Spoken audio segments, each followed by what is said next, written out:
పెళ్లి గొప్పగా చేశామని కాంప్లిమెంట్స్ రాకపోయినా పర్వాలేదు, కామెంట్స్ రాకుండా చూసుకోండి. అమ్మాయి పెళ్లి చేయడం అంటే అక్షింతలు వేయడమే కాదు, అత్తారింటికి గౌరవంగా పంపడం. ఇప్పుడు ఏం తక్కువైంది? ఫంక్షన్ హాల్ బుక్ చేశాను, డెకరేషన్ ఓకే చేశాను, లైటింగ్ ఫిక్స్ చేశాను, వంట వాళ్ళు మాట్లాడేశాను, మెన్యూ ఫైనల్ చేశాను, హోటల్ రూమ్స్ లాక్ చేశాను. ఇంకా ఫోటోగ్రాఫర్, వీడియోగ్రాఫర్, సన్నాయి మేళం, క్లీనింగ్, సర్వింగ్ అన్ని ఫైనల్ చేశాను.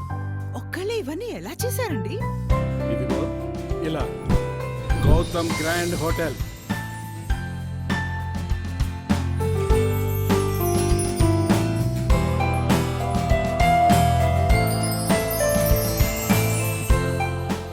మందికి సరిపోయే సెంట్రలైజ్డ్ ఏసీ హాల్,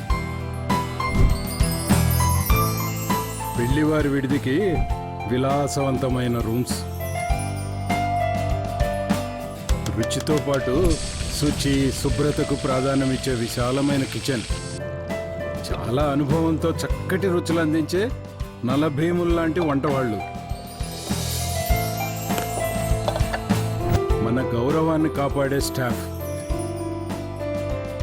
ఒక్క మాటలో చెప్పాలంటే వేడుక మనది, బాధ్యత వాళ్ళది. ఇప్పుడు చెప్పు, కామెంట్ చేస్తారా, కాంప్లిమెంట్స్ ఇస్తారా? కానీ చాలా అవుతుందిగా బావా. అవును, function hall rent, current bill, tent house rent, catering, cleaning ఇలాంటి ఖర్చులు ఏమీ ఉండవు. పర్ హెడ్ అని ఛార్జ్ చేస్తారు. అది 30 అవ్వచ్చు, 3000 మంది అవ్వచ్చు.